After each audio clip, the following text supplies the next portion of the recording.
Está entrando no ar. Debate 93.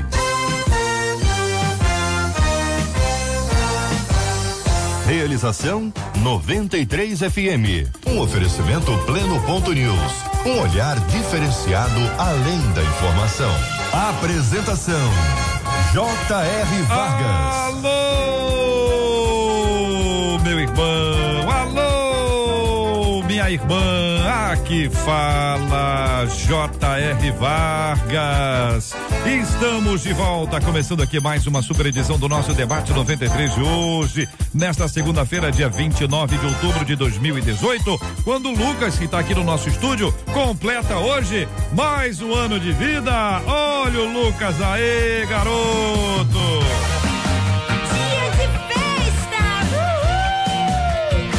Quero saber que hora que vai chegar o docinho de chocolate. Aquele docinho que tem uva dentro, cereja, morango. Esse que eu gosto, viu, pastor? Qualquer coisa aí, se lembrar de mim, nas suas orações ou aquisições de docinhos. Fala, Marcela Bastos, bom dia! Bom dia, JR, nossos ouvintes, nossos debatedores. Se você tá em festa como a gente aqui junto com o Lucas, ele tava se escondendo ali do vídeo, olha lá. Ele bota a mão, ele Lucas tapa. Tá aqui, tá no nosso ele estúdio tá rindo hoje, sem olha. graça, aquela coisa do... Chama o Lucas aí, chama o Lucas no microfone. Fala, chama o Lucas aí, corre ali, Lucas, vai lá. Fala, bom dia, fala, bom dia, povo de Deus. Vai lá, Lucas. Fala quantos anos você tá fazendo? Bom dia, meu nome é Lucas, estou completando mais 13 anos na presença de Deus, agradecendo a Deus por mais uma primavera, pela oportunidade de vir a estar aqui e só isso. Só isso, rapaz? Ele falou bem demais, salva de palma, rapaz. Que é isso? Olha aí, grande Lucas. E o Lucas arrebentando, Parabéns, veio passar o dia do aniversário dele com a gente fica feliz da beça, viu, Lucas? Olha isso. Obrigada, que Deus te abençoe. Que participação, hein? Foi pra glória de Deus. Bombou. E como o Lucas, de repente, os nossos ouvintes estão comemorando o aniversário do pastor, da pastora ou da esposa do pastor. E começamos na sexta-feira. Começamos na sexta-feira. Novo ainda, o pessoal tá se lembrando, adaptando, tá se acostumando. Então vamos lá, manda o nome da esposa do pastor, porque ela tem nome, Claro. o nome do pastor, o nome da pastora e o nome da igreja. Fez aniversário ontem e hoje, que é segunda-feira, a gente é assim, comemora domingo, comemora segunda, que ao final a gente vai dizer e vai orar pedindo a bênção de Deus sobre a vida dele. Canta, Bruna Carla. Parabéns, parabéns. Hoje é dia pra você sorrir.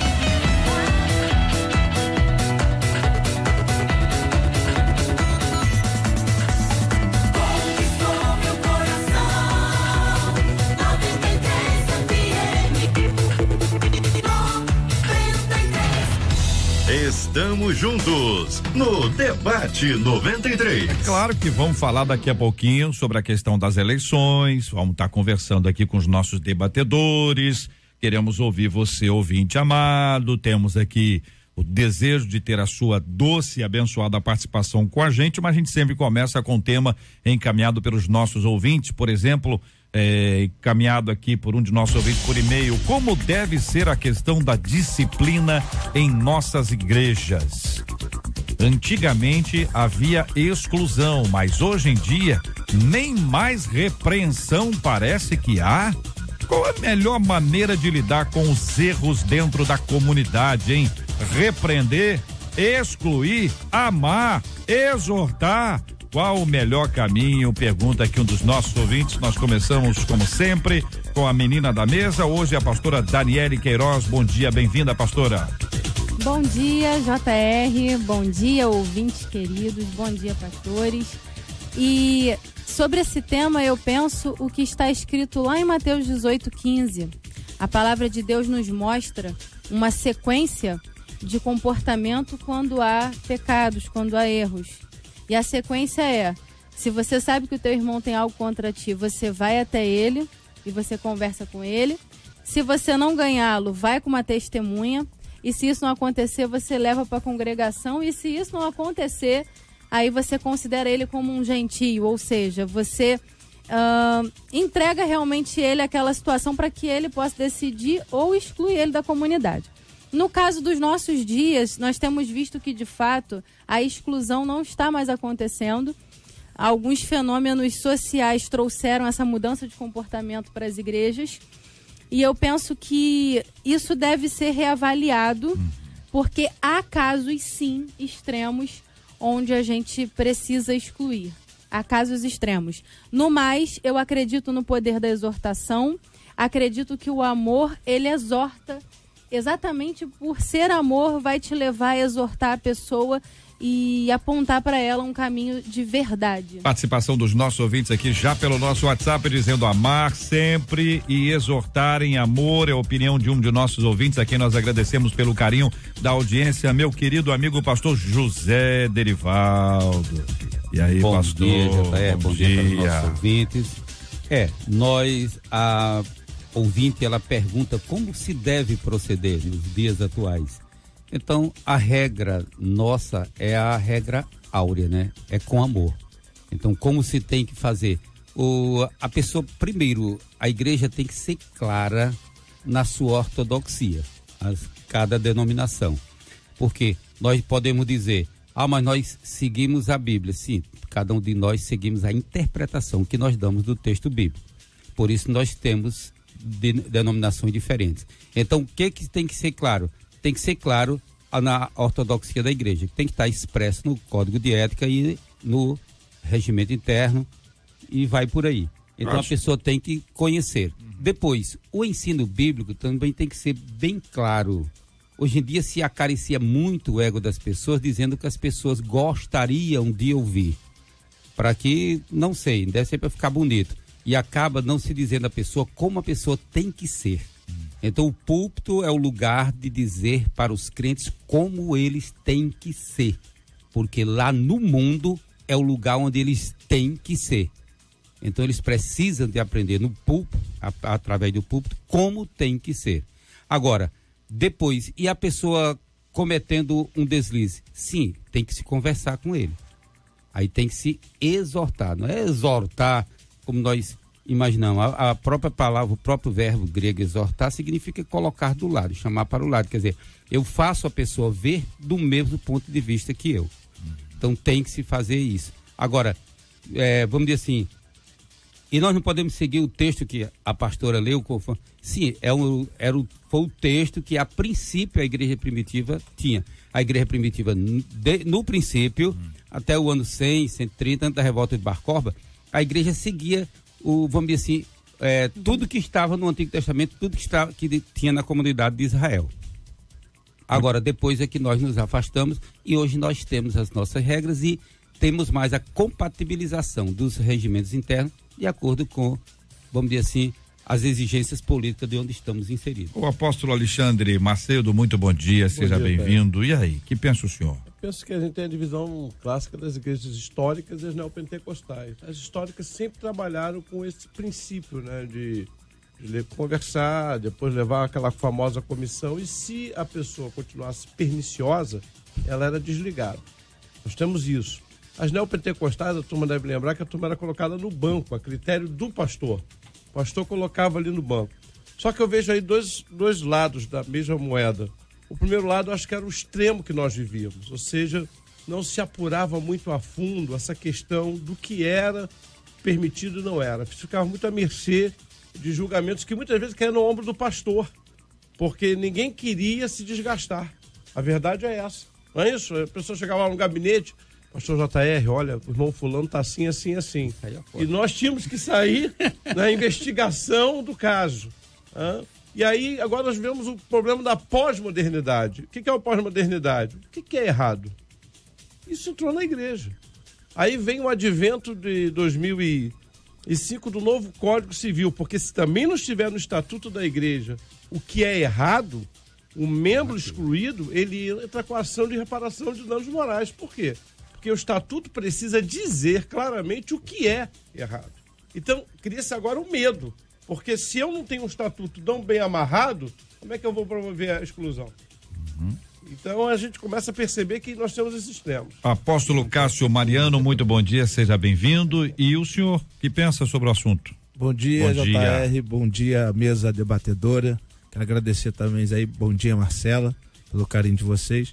De fato, o tema é muito sugestivo, porque antigamente se usava a disciplina por qualquer coisa. Os mais antigos aí que sabem da época da televisão, do cabelo grande, que andava de bicicleta, etc. Disciplinado que joguei bola. Fui disciplinado, pessoas foram disciplinadas porque jogaram bola, etc. Então havia um exagero naquele momento e também era um entendimento que se tinha da época por causa da denominação. Então, para os dias de hoje, eu vejo já um equilíbrio maior, porque a palavra disciplina está ligada à obediência, ao conjunto de regras do local, da igreja, onde foi estabelecido. Também no sentido da igreja é acompanhar de perto, é estar do lado, é ensinar, é cuidar, é amparar, é dar direção, é dar orientação. Então, hoje, fazer isso com amor é completamente louvável. Agora, cada caso é um caso, isso é estudado por um conjunto de pastores que se chama de Conselho de Ética e Disciplina. Mas não só no fato de simplesmente disciplinar, mas no fato de tratar, de cuidar, de orientar e de reparar. Porque muitas vezes, a pessoa que comete o delito, que erra o alvo, que é o pecado, está ligado a alguma coisa da infância, alguma coisa que ela ainda não foi tratada, que ela não foi cuidada, que ela não foi orientada. Eu acho muito violento, de uma vez por todas, disciplinar ou excluir uma vez que não houve o reparo, que não houve o cuidado, que não houve o amparo. Aí sim, se aí a pessoa não quer e mostra que de fato não tem interesse em melhora, em mudança, em transformação, aí a disciplina é necessária. Porque senão vem o escândalo e vai contaminar outras pessoas. Essa a visão. Até parece que nesse último caso, quem se exclui, não é a igreja que exclui, é o indivíduo que se exclui, sim, né? Porque, olha, eu não quero fazer parte desse grupo aqui, eu não ando como vocês, eu não faço como vocês fazem. Agora, como é que a gente define para exemplificar uma indisciplina? E aí, vejam, a ideia não é fazer uma listinha de coisas que não podem, entendeu? Mas porque somos igrejas diferentes, né? Muita gente vivendo diferente como igreja. O que seria uma indisciplina nos tempos atuais, entendeu? Já que andar de bicicleta não é mais, jogar bola não é mais, ver televisão não é mais. O que é? Mentira, a corrupção, é um roubo. A Bíblia, ela vai elencar alguns, né? Então são os da Bíblia. Eu acredito que são os da Bíblia. Os da Bíblia. Sim. Pecados que chegam a um nível extremo de escândalo, onde se faz para chegar no nível de exclusão. Exortação é disciplina. A caminhada. Vamos falar de disciplina. Okay. Disciplina, eu acredito que o que está ali na Bíblia Sagrada, princípios da palavra de Deus. Certo. Como é que a gente sabe que está acontecendo? A gente vê, a liderança vê, alguém vê e fala, alguém passa por líder. Alguém vê e fala, né? Até acho que foi o pastor que mencionou. Quando acontece isso, por exemplo, na nossa comunidade lá da Vale de Bênção, a pessoa que trouxe, você está trazendo uma acusação contra alguém, você está se colocando como testemunha. Você está disposto a falar isso na frente da pessoa? Porque é muito fácil jogar bomba e sair correndo, né? Então, vale a pena apurar se é isso mesmo. Mas vamos supor que seja isso mesmo. Cabe a disciplina conforme foi estabelecido no regimento da igreja. Se não foi? E se a pessoa que trouxe, na verdade, ela não trouxe a verdade? Sobra a disciplina para quem trouxe a inverdade? A exortação inicialmente, sim. Não é isso? Se está trazendo, em alguns casos, as pessoas exigem até por escrito. Sim. Para ficar comprovado. Não que valha na justiça nem nada, mas uma coisa interna. Compartilhar uma experiência que eu vivi. E fui pastor de uma ovelha que ela ficou afastada há 30 anos. Ela estava no ponto de ônibus abraçada com a irmã. E aí passou outro membro da igreja no ônibus e procurou o gabinete pastoral para dizer que aquela irmã estava numa atitude, vamos dizer assim, de envolvimento homossexual. Mas você imagina isso, pastor, quando a menina já chegou na igreja, o pessoal já olhando torto, né? Aquela coisa parece que vazou do gabinete pastoral, e ela sentindo assim incomodada, foi conversar com o pastor, e o pastor disse, não, minha irmã ainda pergunta o que está acontecendo. A irmã estava se agarrando com outra mulher no ponto do ônibus, e aí ela disse, aquela mulher é minha irmã. Então, olha como é que se desgraça uma reputação, uma vida, sem esse devido controle, sem esse devido... Olha, vamos apurar.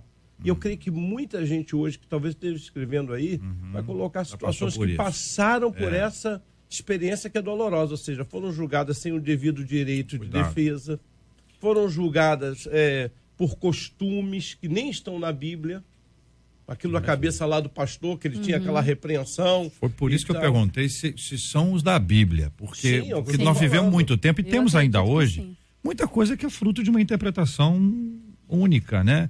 E pra gente que já trabalha ou já trabalhou, já teve qualquer envolvimento com evangelismo de rua, o que você encontra com ex-membro de igreja e vai descobrir o motivo que o cara não é mais, né? Às vezes é uma coisa assim, como o senhor está falando. José colocou muito bem aqui essa questão da interpretação. Porque nem todos os pecados que se cometem hoje estão listados na Bíblia, senão a gente ficaria assustado. Mas até eu leio um livro do Tom Tine, ele coloca isso, que a igreja resolveu, vamos listar os pecados do mundo. Aí começaram a orar pelos pecados do mundo. Aí alguém teve a brilhante ideia de dizer assim, vamos listar os pecados da igreja? Pô, quando vira a lista era maior.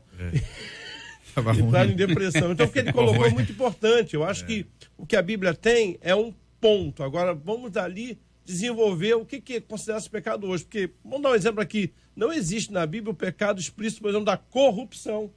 E como é que se atenta para isso? E agora? roubador, Como se objetivar mentiroso, isso aí? né? Olha, a gente pode objetivar partindo do seguinte princípio, né? Ainda que existam coisas que aparentemente elas são novas, não há nada novo debaixo do sol ou debaixo do céu.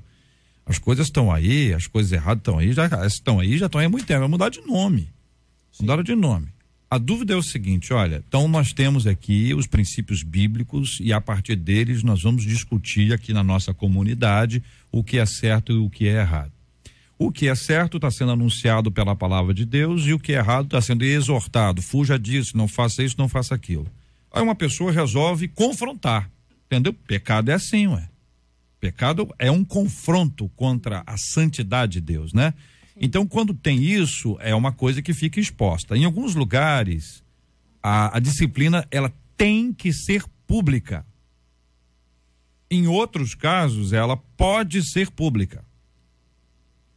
E o público não entra na lei mais recente que está aí e na necessidade de algumas pessoas de ver sangue. Meu Deus.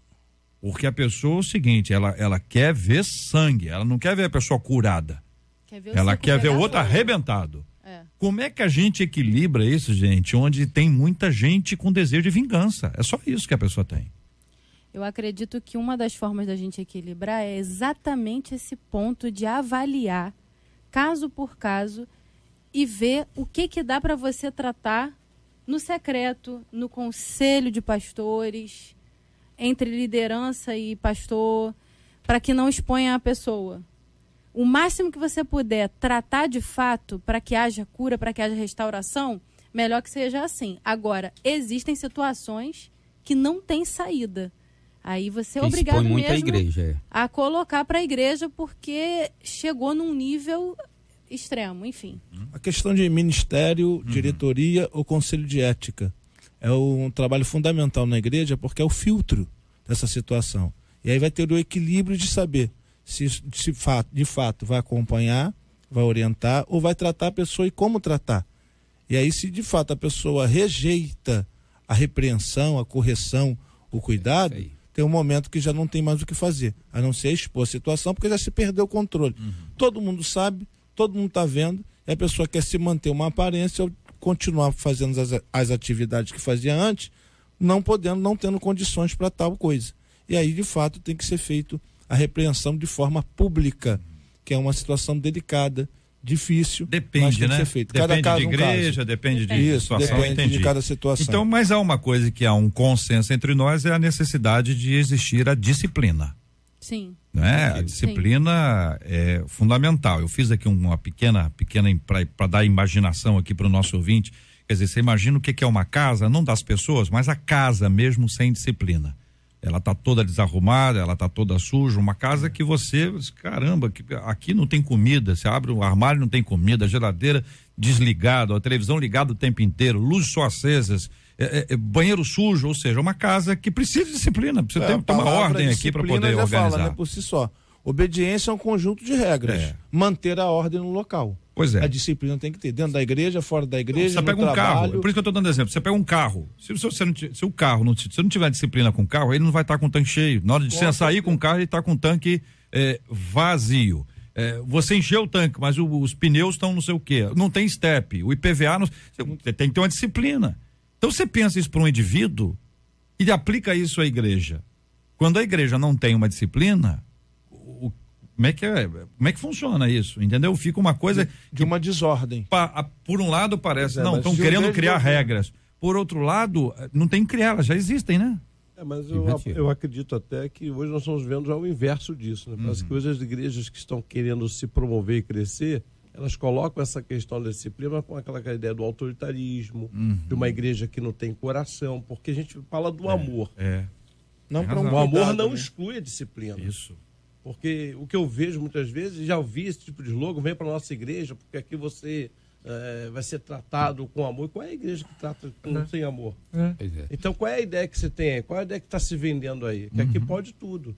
E parece que isso atrai, um discurso que atrai.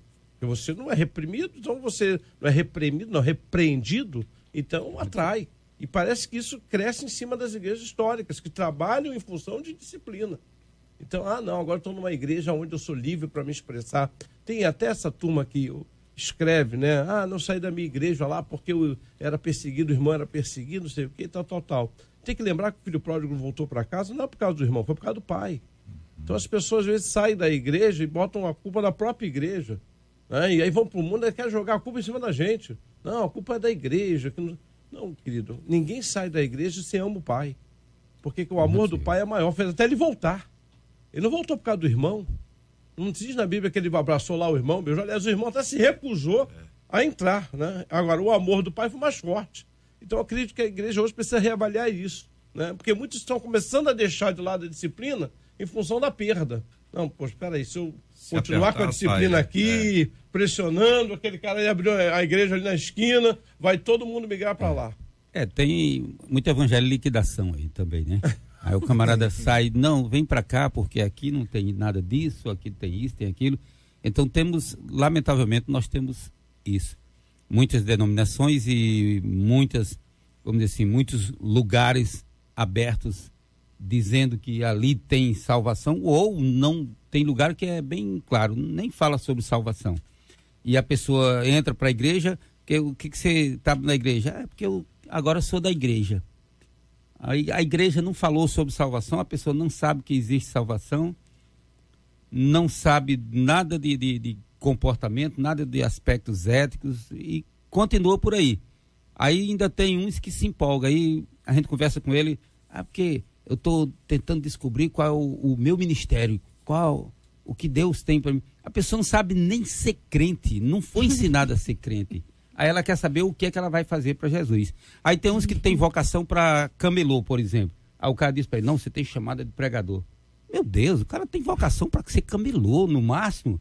A pessoa diz que... Aí o camarada sai dizendo um monte de besteira. Aí, como aquilo ali deu certo, aí tem um monte de gente também não sabe avaliar nada que ouve, aí fica ouvindo a pessoa. Aí que vai, não, você diz, aí vai parar onde? Vai parar que, vamos dizer assim, o camarada vai falar na minha frente, eu ficar com raiva, eu vou dizer alguma coisa para ele. Eu acredito que existe um desafio muito grande para nós pastores, liderança hoje, que é o de exatamente não perder as rédeas, não perder o compromisso com a verdade, porque é muito tentador você ver exatamente esse jogo, né? Tipo assim, meu Deus, alguém está seduzindo demais aqui. Mas eu creio que quando nós optamos por pregar a verdadeira palavra de Deus, o verdadeiro evangelho, naturalmente a autoridade vai ser imposta. E na hora que essa ovelha que foi seduzida a ir para uma porta larga, vamos dizer assim, na hora que ela sentir fome, ela vai saber aonde encontrar alimento. Ela vai lembrar daquela igreja, daquela liderança que não negociou o princípio do evangelho. Verdade. Para arredondar toda essa colocação nossa aqui da mesa, Salmos 94, versículo 12, diz assim, ó, como é feliz o homem a quem disciplinas, o Senhor, aquele a quem ensina a tua lei. Então, a disciplina bem dada, com amor, com carinho, vai trazer um homem felicidade, porque vai evitar, vai fazer ele acertar o alvo, vai fazer ele andar no caminho, vai fazer ele crescer, vai fazer ele prosperar, vai fazer ele avançar. Então a disciplina em todas as áreas da nossa vida, ela é importante. Olha aqui os ouvintes conversando aqui com a gente pelo WhatsApp, um deles dizendo, eu parei no bar para comprar um Guaraná, garrafa Toby. Aí vocês estão rindo do Toby? Já imagina no final da história. A irmã riu do Toby. A irmã achou o Toby engraçado. Bom, aí o irmão passou e me viu. Quando cheguei na igreja, JR, os irmãos me disseram, fulano me viu tomando cerveja. E eu fui comprar um Guaraná Toby, só isso. Acontece isso, a pessoa acha que viu e não viu. Agora tem uma irmã aqui preocupada. Aliás, um irmão, JR, é pecado o uso do celular no culto? É inadequado, né? Pecado não é. A menos que ele esteja olhando uma versão online da Bíblia. Pode ser a Bíblia, fazendo anotações. O cara não está na rede o tempo inteiro no celular, tá, pastor Zé? Pode estar anotando a mensagem. Pastor Zé Derivaldo, acho que ele é meio bravo. Eu acho que isso é pernicioso. Metade tá. Tem muita gente que usa o celular até para distrair o filho. Deixa a criança lá entender. E aí ela vai crescendo, desperta da adoração, desperta do compromisso. Muita gente também, assim, que se usa a Bíblia digital, particularmente acho que a gente tem que levar sua Bíblia para a igreja. Acho que nós vamos dar testemunho, né? Nós aprendemos com o Budi que se você andasse 1 quilômetro carregando sua Bíblia, você deu 1 quilômetro de testemunho. Então parece que as pessoas hoje têm medo de carregar sua Bíblia. Nós somos crentes, nossa Bíblia continua valendo. Agora, infelizmente, as pessoas carregam o celular e não se desconectam, nem na hora da adoração. Então penso que nós deveríamos ter esse compromisso. Chegando na igreja, eu desligo o celular. Eu criei um hábito para mim mesmo, eu deixo meu celular no gabinete, eu deixo sem celular. Porque a tentação é grande. Então tem que desligar o celular. Em dia de eleição, então, né? Ixi, nem fala. Já saiu o resultado. Mas aí os irmãos já começam a levantar a mão, tu já imagina que seja alguma coisa. Né? Depende do irmão, né? Aquele irmão tá feliz, aquele tá feliz, aquele tá triste. Ouvinte dizendo, senhores da mesa, com muito respeito, eu pergunto. Então vamos aqui a pergunta. A igreja tem como matéria-prima da sua existência o excluído? Como podemos excluir alguém? É difícil, sim. Mas se a base é o amor, como podemos excluir alguém? Outra, e o trabalho nas instituições prisionais como ficam? Eles são excluídos ou não? Pelo amor de Deus, quem somos nós para julgar e dizer que alguns pecados são piores? Pecado é pecado. Amor é Jesus, e ele disse, perdoai, eles não sabem o que fazem. A questão, querido ouvinte, não é a da falta do amor. No caso dos que estão presos, já é um outro viés, já é um trabalho evangelístico. Eu acredito que os pastores vão concordar comigo, mas quando na minha fala eu coloquei, né, que há casos que necessitam de exclusão, são casos extremos, onde a pessoa dá um testemunho de escândalo totalmente assim, expresso e claro, de que ela não quer mais fazer parte do corpo de Cristo com suas atitudes. Vamos dar um exemplo aqui. Ela já se excluiu, né? Ela já se excluiu. Vamos dar um exemplo aqui, assim, aleatório. A pessoa roubou o caixa da igreja e cometeu um adultério e, enfim, ela foi se entregando a vários pecados onde ela já deu provas de que ela não quer estar na comunhão, ela não está lutando em favor do reino. Então é um caso onde ela já está se colocando como alguém que não comunga com aquele rol de membros, com aquele corpo, mas isso não significa que nós vamos desistir do ser humano, porque o arrependimento pode chegar para essa pessoa a qualquer momento. Então, é diferente. Acho que o que a pastora está colocando é exatamente o que Jesus colocou e que o ouvinte não está entendendo. Vamos ajudar aí, porque é o seguinte, ninguém exclui uma pessoa que se arrependeu. A exclusão é para aquela que não se arrepende. É verdade. Então, o que Jesus orientou? Vai lá você sozinho. Tenta fazer essa pessoa chegar ao arrependimento. Aí, não te ouviu? Leva alguém mais, talvez, experiente, alguém mais que leve. Então, só no final. Então, notem que a exclusão é o método cirúrgico. Ou seja, não tem mais jeito, não. Então tem que se operar. Mas por quê? Não é porque não surgiu arrependimento, é porque ele continua pernicioso. Ela não está entendendo isso. E aí ela consegue misturar uma coisa, né, o que a gente chama de alho com bugalhos. Porque o que tem a ver uma pessoa estar presa? Tem gente que está presa, está arrependido do que cometeu, e tem gente que está presa, vai passar o tempo na prisão, não vai se arrepender. Então, ela tem que tomar esse cuidado, porque o tratamento é para o arrependido. Existe o perdão, mas para aqueles, inclusive na salvação. A pessoa que não quer salvação, como é que ela vai chegar ao céu? Exatamente. Qual é o caminho que ela vai ter? Inclusive, só uma fala aqui antes dos pastores falarem. No caso do filho pródigo, a gente vê que chegou um momento que o pai deu a herança. Tipo, vai, pode ir, né? Experimenta para poder ver se a ficha cai lá no meio do lamaçal. Pergunta aqui, aliás, uma de nossas ouvintes aqui, e a passagem que Jesus fala que desde que o joio cresça no meio do trigo. Como é que explica isso aqui? Pergunta uma de nossas ouvintes. Enquanto vocês pensam aqui, uma outra ouvinte aqui, ela faz uma denúncia. Ela diz que a maioria das pessoas leva o celular para a igreja porque a maioria não sabe como encontrar os livros da Bíblia. Será que é isso? Eu fiquei assustado. Faz sentido. Será que a pessoa leva para disfarçar? Porque na verdade, quando pede para achar um livro, porque antigamente, quando você falava em Salmos, você abria no meio. Agora tem anotação, tem inário, tem um monte de coisa, o Salmo saiu do meio. Então as pessoas se perdem ali para achar o Salmo. Você imagina bem para achar um tal de Naum, hein? Naum quem? Para achar o Filemon, hein? Aí o cara fala, se abra na sua Bíblia, Judas, ele tá amarrado. Não, rapaz, tá na Bíblia. Judas tá na Bíblia. É preciso achar. Se é este o motivo, pelo amor de Deus, treine em casa que consegue achar. Pastor José Derivaldo, sobre o joio e o trigo. Tá, vamos lá. Quando Jesus cita como exemplo justamente o joio e o trigo, devemos lembrar o seguinte: o joio e o trigo, eles tinham a mesma aparência, a diferença de essência. Eles tinham a mesma aparência, o que dificultava justamente saber o que era enquanto eles estavam crescendo. Então, nesse aspecto aí, o joio e o trigo deixa crescer junto. E Jesus estava mostrando que nós vamos ter dentro das comunidades eclesiais pessoas que têm o mesmo comportamento, só que têm essências diferentes.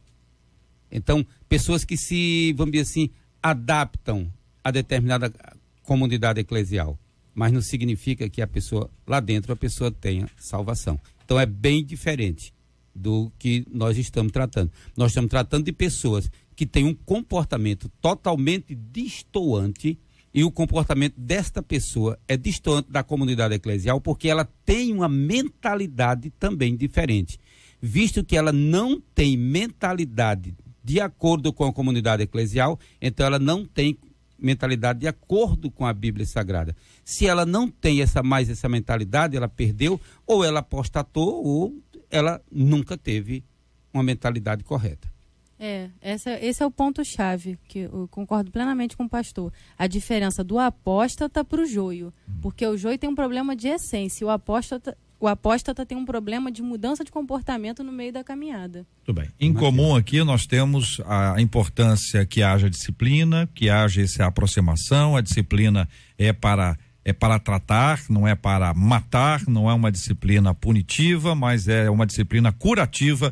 Pelo menos é o meu entendimento aqui da fala dos nossos queridos ilustres debatedores no programa de hoje. Este é o Debate 93, com J.R. Vargas, na 93 FM. Dia de festa!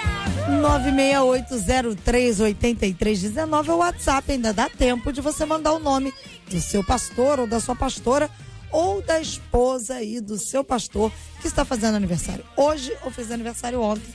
Ao final a gente vai agradecer a Deus aqui e comemorar a vida deles. Olha, ontem foi decidido aí o rumo que o Brasil terá nos próximos 4 anos. Durante a campanha eleitoral, era possível ouvir de várias pessoas que esse foi um tempo diferente, nunca visto por elas em nosso país. Vários sentimentos foram expressados e também houve muitas quebras de relacionamento. E aí nós perguntamos: como você analisa esse tempo e enxerga o futuro? O que fazer para reconstituir laços quebrados por pensamentos diferentes? E qual é o papel da igreja e dos cristãos no nosso país? E aí, queridos debatedores, quero ouvi-los sobre esse assunto, começando sempre com a nossa menina da mesa. Eu acredito que o papel da igreja, diante dessa situação, é permanecer orando. A Bíblia já é clara sobre isso, a gente tem que sustentar as nossas autoridades em oração. Então temos que permanecer orando, intercedendo, para que Deus dê graça, dê forças, dê sabedoria. E é isso. Temos que fazer o nosso papel de sustentar em oração. Nossa nação está passando um momento... O Brasil está sendo passado a limpo. Essa é a grande realidade. Estamos vindo aí de um período onde veio uma sequência de crimes e de situações que trouxe escândalos a nível internacional. Mas Deus tem cuidado da nossa nação com muito carinho, porque um momento como esse é um momento onde nós temos visto a mão de Deus sobre essa nação. E o papel fundamental da igreja agora é se posicionar em Deus, em Cristo, na oração, intercedendo pela nação sem parar e principalmente pelos nossos governantes, para que Deus dê sabedoria, dê graça, possa livrar de toda essa demanda, porque a nossa luta também é contra as potestades, contra os principados, da corrupção, que não é brincadeira isso, é um negócio muito sério, é um nível de guerra muito violento. Então que Deus venha neutralizar toda essa ação do mal, essa potestade que veio assaltando a nossa nação durante todos esses anos. Então nós estamos aqui em oração e rogando a Deus uma graça, sabedoria e força para os novos governantes aí da parte de Deus também. JR, eu acho que ele tem que fazer uma análise política, porque nenhum dos dois tem capital político, né? O camarada que mais tem capital político nesse país está preso. É o Lula. Qual é o meu medo? Nós somos um país imediatista.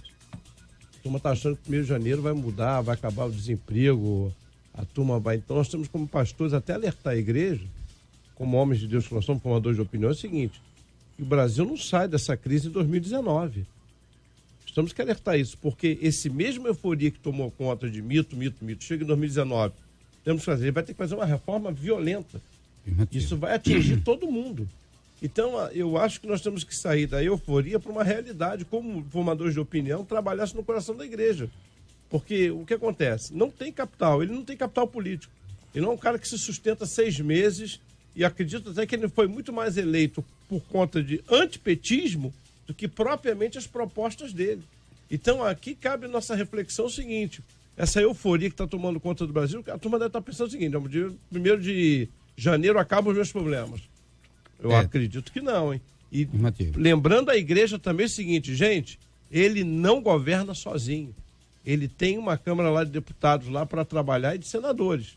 Então aí, como o apóstolo colocou muito bem aqui, a igreja tem que intensificar a oração, mas ser realista. Não podemos fechar os olhos e achar que vai ser mil maravilhas em 2019, né? Nós temos que ter cuidado, nós temos uma inclinação para o triunfalismo. Então parece que agora os problemas acabaram. Não, os problemas não acabaram. Agora nós vamos ter a solução. Não, nós não vamos ter a solução. Vamos dizer assim, o plano de governo que está na mente, que está na cabeça, vai ter que interagir com a realidade. Essa interação vai ser dura e, além do mais, cada um de nós, brasileiro, temos que aprender a pensar corretamente. O que eu posso fazer para melhorar? Porque tem muita gente já pensando o seguinte: como eu posso fazer para me dar bem? Então, agora é a hora de começar todo mundo a pensar corretamente. O que eu posso fazer para ajudar? Eu vou ter que me submeter a algum sacrifício. O grande problema é que todo mundo quer a cura, mas ninguém quer o remédio. Então, o Brasil está passando por essa situação aí.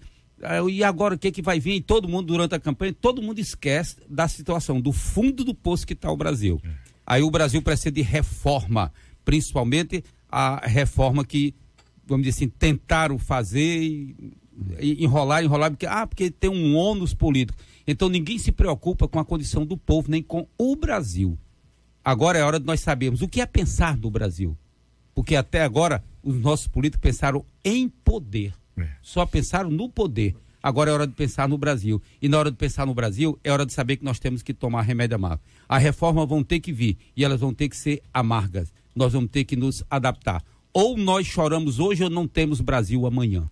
E temos que ter um governante que tenha dureza, seja duro, para fazer o que tem que ser feito. Essa fala do senhor, pastor, essa fala do senhor, se o remédio é amargo, alguém vai dizer assim, esse remédio, ele é muito importante, ele vai produzir a cura, porém, ele é amargo, esse sabor ruim vai ficar aí contigo aí há algum tempo, mas daqui a pouquinho isso passa. Agora o oposto disso. Você pega o remédio, aqui, toma aqui, isso aqui vai ser muito bom para você. Aí você toma, coloca para fora, quase cai duro, porque é um gosto amargo, é ruim demais, você não não foi informado. É como uma obra, vou de volta para a obra, hein?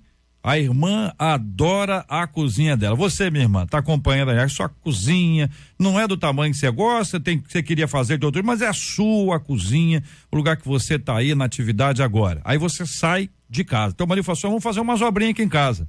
Você sai de casa, vai visitar sua mãe. Na hora que você volta, a sua cozinha tá pra baixo, quebrou pia, quebrou tudo, quebrou não sei o quê. Ele chega na porta e diz, surpresa! É surpresa boa, pastora? O pastor tá me olhando com um olhar de assustado. Eu não sei se o olhar é assim, o que é cozinha? Não. Não. Deixa eu mandar um abraço pra uma amiga nossa, com a amiga nossa. Eu sempre falo isso aqui, que o pai dela, quando contava que fez uma planta assim na casa, né, pra obra da casa dela, botou assim. Aí botou aqui, quarto, não sei o que, saco, cozinha. Aí ela falou assim, o que é isso aqui? Meu Deus. Aí o arquiteto falou assim, cozinha, não sei, pra quê? Não é isso não. Vai lá, pastora. Pra ser sincero, eu tava aqui. O susto que fica, não fica? Não, fica com susto. Mas eu tava aqui já pensando no que eu ia falar sobre o que os pastores colocaram do comportamento do povo. Sim. E eu, honestamente, eu concordo, mas eu queria trazer um olhar um pouquinho mais otimista, porque sabe o que eu penso de verdade? Até postei isso ontem. O Brasil acordou no que diz respeito a pensar em si mesmo, como nação, a lutar por seus direitos. Eu acho que pela primeira vez, tá? Não sei se antes de eu nascer teve algum momento histórico assim tão marcante, mas pelo que eu percebi, não. Pela primeira vez, assim, há uma insatisfação de permanecer da forma como se está. Eu acho que isso está nítido. Houve uma reação. Há uma reação. Uma atitude, uma postura. Mais brutal, exatamente. Mais agressiva, tipo assim, chega, não dá mais para ser dessa forma. Então eu penso que isso é um viés de esperança de que vai dar para digerir o remédio amargo. Gostei da colocação do pastor, que ele falou a seguinte coisa, que haverá o remédio e nós vamos começar a tomar esse remédio, mas existem medicações que são a longo prazo. E para poder, de fato, fazer toda essa organização, para que haja essa reação e o Brasil volte aos trilhos do crescimento, da provisão, da prosperidade e resolver essa situação do desemprego que é absurda, isso não vai ser de uma hora para outra. Aí tem que ter o equilíbrio geral de todo o povo, esperar todo esse alinhamento para que o Brasil novamente volte a crescer. Mas vai crescer, a igreja está orando, nós estamos motivados e vamos viver um tempo novo. Isso independe do candidato que foi eleito. Porque você tem aí um sem número de pessoas que estão dizendo, vocês estão malucos, porque essa pessoa... Então você tem o outro lado aí, para a gente poder equilibrar, para pensar o seguinte, o Brasil acordou, mas dorme rápido. O Brasil dorme rápido. O Brasil, nós acordamos em 2013, que todo mundo falou, o Brasil acordou, o gigante acordou, dormiu depois. Era por 20 centavos. Dormiu depois, muito rapidamente. Então é o seguinte, para acordar, tem que tomar o remédio amargo, o chacoalhão, o café quente, o exercício, a ginástica, senão a gente dorme rápido. Mas e aí, esse envolvimento, para identificar o seguinte, nós vamos perder algumas coisas. Porque se a gente tem o hábito de olhar pra gente, tô dizendo vocês, não sei se são 4 anjos, mas a maioria das pessoas tá o seguinte, olha, eu quero saber da minha rua, do meu emprego, do meu lugar. Já tem gente achando porque o candidato eleito falou um versículo bíblico que agora vai ser culto no Planalto, entendeu? Agora é culto no Planalto, agora os crentes vão fazer não sei o quê, e aí tem gente que vai querer usar inclusive isso em benefício próprio. E nós estamos aqui para servir. Nós não estamos aqui para ser servido. Só que isso, gente, assim, hoje nós estamos ainda no impacto, né? Nós estamos ainda no despertamento. Depois que esse negócio entrar na normalidade, porque vai entrar, porque a vida, né? Como diz aquela irmã, a fila anda, a catraca gira, deu saudade, entra na fila, entendeu? Aquela irmã que fala essa frase. Então você tem uma série de coisas que vão acontecer agora, pedradas de tudo quanto é lado. O crente tá aqui, eu estou falando aqui no WhatsApp, JR, o pessoal do outro lado tá amaldiçoando tudo, que eu tô com medo. Aí começa uma briga, achando que o cara fala um negócio lá que vai acontecer aqui. Como é que a gente se posiciona de maneira equilibrada, saudável e outra coisa, independente? Porque profeta de Deus não tem lado, gente. Lado de homem. Entendeu? O profeta de Deus tem o lado da Bíblia. Porque a pessoa pode estar do lado da Bíblia hoje, mas pode não estar. Como nós já tivemos gente que falou coisa linda e depois pulou fora. Eu vejo que há uma esperança, vejo que houve um despertamento. Nunca vi não, pastor. Nós somos 2 jovens aqui, os 2 mais novos aqui da nossa mesa. Eu nunca vi o pessoal tão apaixonado numa campanha política. Isso aí. Não Copa do podemos Mundo, esquecer Olimpíada, mas olha a campanha. de nunca uma forma viu, a pastor? longo prazo. Acontece o seguinte, também a gente nunca viu um outro partido desde 2003 para cá. É, E tudo também que a gente tá é. colhendo hoje... Ó, o Lucas que está aqui no estúdio hoje aqui, aniversariante, nunca viu outro partido Pois é, no então poder. Você imagina o seguinte, tudo que a gente vive hoje é em função disso. Acho que chegou uma hora que a gente disse, bom, não dá mais. E a turma que votou no outro partido, na verdade, nem eles estão bem, não. É que a coisa se tornou, como o Palocci disse, infelizmente, uma seita. A turma trata como uma seita, porque não está bem para todo mundo. O cara que votou no partido que perdeu aí, ele também, nem sei se posso falar, pode falar no partido? Acabou? Não. Acabou, Deixa pra lá, só deixa pra acabou, lá. ué. Então pode falar? Pode, ué. Então tá, no que votou no PT, ele também não tá bem, não. Tá mal para ele. Mas acontece que ele não consegue assimilar o seguinte: pô, desde 2003 essa situação tá aqui. Aí começaram a dizer o seguinte: não, porque foi culpa do Temer. Irmãos, o Temer foi escolhido como vice de uma chapa do PT. Agora, quando a gente não consegue ter realidade, aí fica difícil. Só pra gente equilibrar, é o seguinte, eu já tenho no WhatsApp aqui o a favor e o contra, entendeu? Quer dizer, é só pra gente entender, porque ouvindo os quatro aqui, eu tô achando que vocês quatro votaram no mesmo nome. Mas lendo aqui os WhatsApps, eu vejo pessoas que votaram em outro. Por isso que eu tô falando que o assunto, quando você coloca a esperança numa pessoa, Perigoso. você coloca a esperança numa pessoa, você quer, bom, mas hoje amanheceu aqui no Rio, nublado. Ué, tô entendendo? Votei nele, era pra ter sol. Não tem nem sol mais na cidade? Antigamente tinha sol, agora tá com chuva. O tempo chovou, tá até frio na cidade. Porque é isso, a reação das pessoas, tô ilustrando, mas a reação das pessoas é por mudança imediata. Mas não é 1º de janeiro, não. É hoje. É hoje. Ué, devia ter mudado ontem. 5 horas da tarde terminou, até agora não aconteceu O que é nada. feito hoje vai ser a queda do dólar, somente. Isso que eu ia falar, o dólar caiu hoje. Já caiu o dólar? Não olhei ainda não, caiu. Já caiu. Já caiu. E a alegria é Aí, grande que eu tô indo pra fora do país. No Oriente, explodindo lá a turma lá no Japão, a coisa tá... O Donald Trump mandou aí, ó, ligou pro Essa foi a presidente parte ruim do eleito, já mandou um tweet pra ele, falou que teve uma conversa incrível, tá cheio de esperança. Aí tem gente que vai falar, olha aí que coisa boa. Outra fala assim, ó, eu avisei. Então você tem de tudo. Agora, uma coisa, eu acho que a gente pode dizer que é inédito, né? Primeira coisa, eu acho que eu não me lembro de 89 pra cá, né, lendo alguém no momento de eleito, no momento, naquele clímax ali, porque deve ser uma doideira, né, todo mundo junto, correligionário, e a galera ali vibrando, e a galera lá na rua gritando, aquele negócio todo, o cara fala assim, nós vamos orar. Sim. Foi a primeira vez que se viu isso aí. Isso foi lindo demais. E Se o pastor José Derivaldo tá falando que é a primeira vez, não é porque ele é velho, não, porque ele conhece a história. Ele conhece a história. É a primeira vez, pastor José Derivaldo. Nem presidente que nós tivemos luterano não fez isso, né? E ele fez. O Médici? Nós tivemos. O Médici? O Geisel, né? Geisel, luterano do Geisel. Nós tivemos presidente luterano, um grande, vamos dizer assim. Um grande, uma pessoa grande, uma pessoa grande. Como bom luterano. E nós não tivemos isso. E nós aqui no Brasil, no momento, nós tivemos. Isso nos faz lembrar o quê? Salomão. Salomão não tinha experiência nenhuma. Era o menos provável. Só que Salomão, ele se humilhou. Tinha o temor, né? Ele se humilhou. O que você quer? Eu quero sabedoria para guiar esse povo. Porque esse é o teu povo. Ele deixou bem claro, eu não posso errar, porque é o teu povo. Então, se começar assim, Deus ajuda. Deus estende a mão. Porque nós temos que saber que nós não só temos, vamos dizer assim, forças naturais que estão governando o mundo. Temos muita força espiritual que está decidindo muita coisa aí. Por isso eu comecei a conversa dizendo isso, que o posicionamento da igreja agora, nesse exato momento, nós estamos num período de guerra, de batalha. Porque existe uma potestade que governa.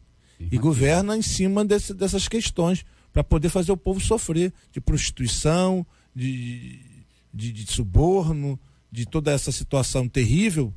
Tem uma ação maligna por trás. E agora a igreja está posicionada para o bem, para as coisas melhorarem, que vai trazer benefício à humanidade. Assim como o evangelho. Porque qual é a função do evangelho? O evangelho são boas notícias. É esperança ao povo. Agora a igreja só precisa de se curar de uma coisa. A igreja precisa de se tornar cristã.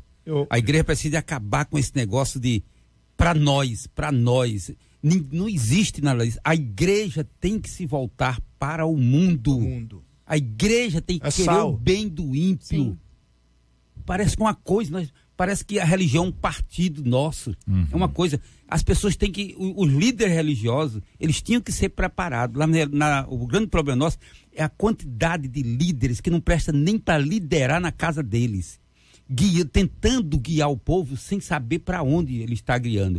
Aí o que acontece? Né? Nós temos um protestantismo que é, vamos dizer assim, Deus para nós e o diabo para o restante. Não vai chegar a nada. Isso não é cristianismo. Precisa de mudar essa mentalidade. Pertinente até para nós evangélicos agora, principalmente as redes sociais, que parece que está tendo uma onda de tripudiar daquele que perdeu.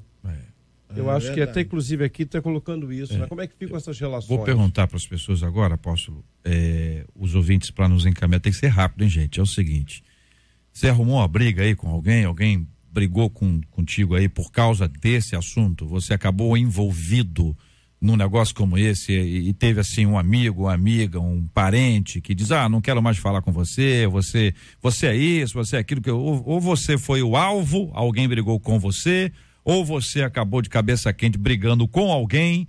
Manda rapidinho aqui para mim, para eu poder compartilhar com os nossos ouvintes. Aí eu queria colocar isso justamente porque eu me posicionei, trabalhei de graça, inclusive, né? Incluindo naquela lista do Caixa 2, mas eu nunca respondi ninguém. Eu sei, vou colocar meu pensamento, eu compartilhava aquilo que eu entendia que era. Agora acabou, ganhou, agora é hora de não tripudiar, é hora de apaziguar. Eu creio que nós, como pastores, devemos usar as redes sociais, não para dizer eu já sabia, que o diabo perdeu, tem gente ferida, gente. E se a gente entrar nessa ideia de que... Acabar com essa ideia de polarização, a ideia tem que ser de união. Então vamos trabalhar, vamos construir aí o seguinte, vamos pedir aos próprios irmãos nossos em Cristo, que não deixaram de ser porque votaram no PT, continuam sendo nossos irmãos, assim, vamos orar pelo bem da nação, vamos colocar as nossas diferenças no altar do Senhor, vamos deixar que o Espírito Santo nos oriente, porque, gente, se começar essa onda de que, como a gente tem visto aí, de tripudiar, de ferir as pessoas, sabe o que isso vai gerar? Mais conflito, e aí vai para o campo nosso, espiritual. Aí acaba uma igreja sendo dividida. Então tem irmãos que votaram no PT e eles têm o direito de votar em quem eles quiserem. O que eu não posso é destratá-los, é desrespeitá-los e numa hora dessa começar a tripudiar. Eu sabia, tá amarrado, olha aí o diabo. Ouvinte contando aqui, agora eles estão humilhando os da esquerda. Jesus não está nesse negócio, compartilha aqui um dos nossos queridos ouvintes.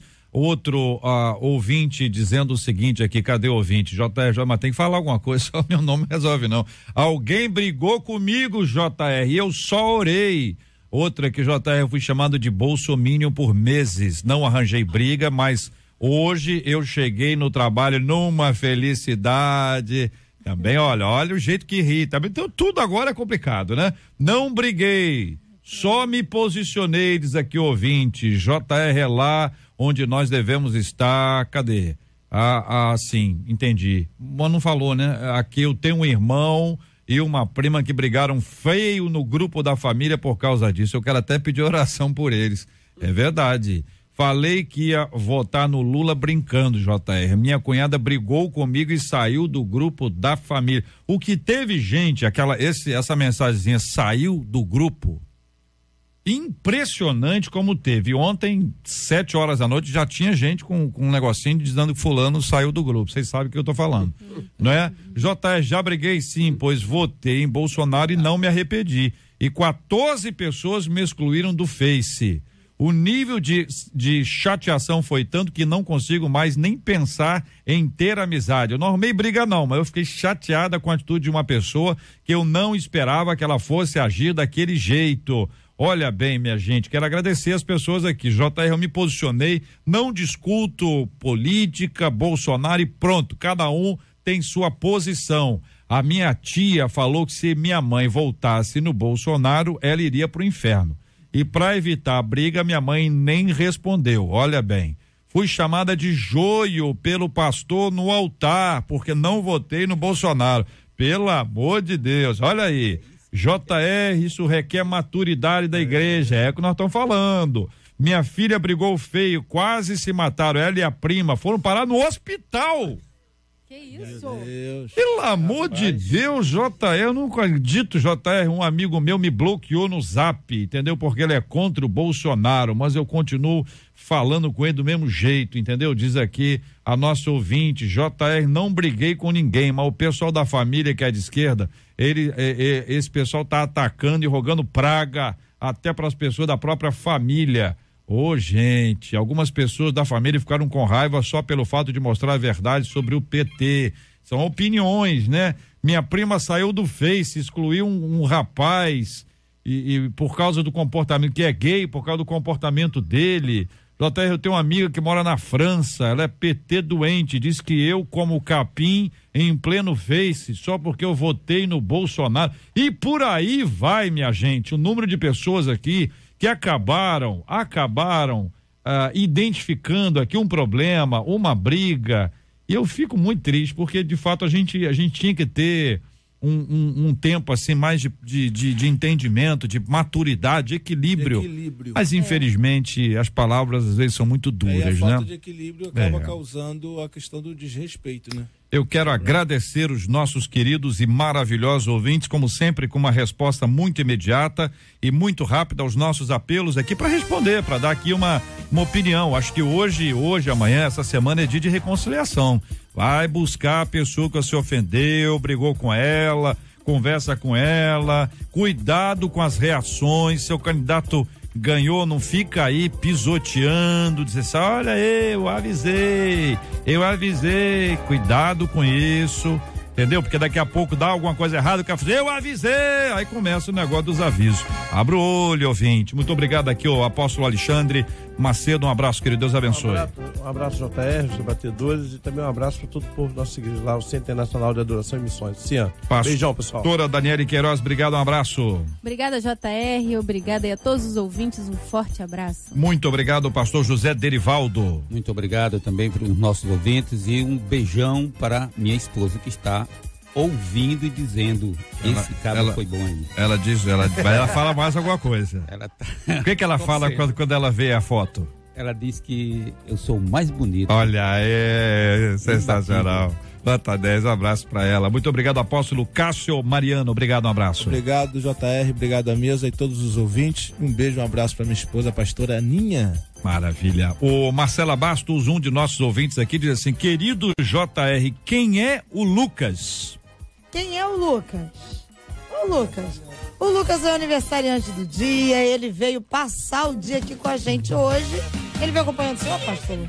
Veio acompanhando o apóstolo Cássio, aqui sorridente, envergonhado um pouquinho, faz parte da idade. Mas veja bem, olha o sucesso do Lucas aqui. Ouvinte já perguntando quem é o Lucas. E tá mandando aqui parabéns para o Lucas. Olha aí, garoto. O sorriso dele, tem vai sorriso ser alvo lindo. da nossa oração. Muito bom, muito bom. Vamos lá? Ontem fez aniversário o pastor Felipe Valadão, da Igreja Batista da Lagoinha, lá em Niterói. E hoje, junto com o Lucas, o pastor Carlos Alcides, da Igreja Batista Jardim Rio Douro, em Nova Iguaçu, e o pastor Jorge, Ministério Boa Terra, em São Gonçalo. Maravilha, você pode mandar todos os dias, quem manda é sempre o ouvinte, manda pra gente aqui o nome do pastor ou da pastora que faz aniversário, e agora também pode mandar da esposa do pastor, que nós queremos honrar, orar por eles e também orar pelas suas igrejas. Aqui no nosso Debate 93, nós vamos orar juntos, claro, vamos orar pelo nosso país, pelo nosso estado, porque aparentemente as pessoas talvez não tenham percebido, mas houve eleição para governador, hein? Porque todo mundo só fala na eleição nacional e que a eleição do estado acabou bastante ofuscada. Mas nós temos grandes desafios para a nossa cidade, o nosso estado, o nosso país. E como igreja nós temos uma enorme responsabilidade, nós temos que servir a cidade, impactar a cidade com o evangelho de Cristo, iluminando, profetizando, pregando o evangelho. Nós vamos orar juntos, nós vamos orar também pela cura dos enfermos e nós vamos orar especialmente aqui pela vovó Ruth, que é a vovó da Marcela Bastos. Eu peço também oração aqui pelo meu primo Marcelo, pelo meu tio Antônio. Nós vamos orar por essas pessoas queridas e abençoadas que nos acompanham. É sempre um privilégio quando nós podemos orar, porque nós cremos no poder de Deus e ao responder a oração. Então, eu peço a você que continue orando aqui pela vó Ruth, que é a vovó da Marcela, também aqui o meu primo Marcelo, meu tio Antônio. Nós temos clamado pela cura, pela ação poderosa do nosso Deus, e assim nós oramos em nome de Jesus. Oramos, Pai, nós te agradecemos pelo dia de hoje, te agradecemos porque a tua vontade se estabeleceu em nosso país, tu és soberano. Oramos pelo esse novo presidente, para que ele realmente cumpra o princípio do temor ao Senhor, que é o princípio de sabedoria. Oramos pelo nosso estado para que o Senhor abençoe o nosso novo governador. E, Pai, cremos que muitos serão os desafios, mas confiando no Senhor, serão vencidos e ultrapassados. Colocamos diante de Ti também a vida do pastor Felipe, do pastor Carlos, do pastor Jorge, que são alvos da Tua graça e Teu amor e completam no dia de hoje mais um ano de vida.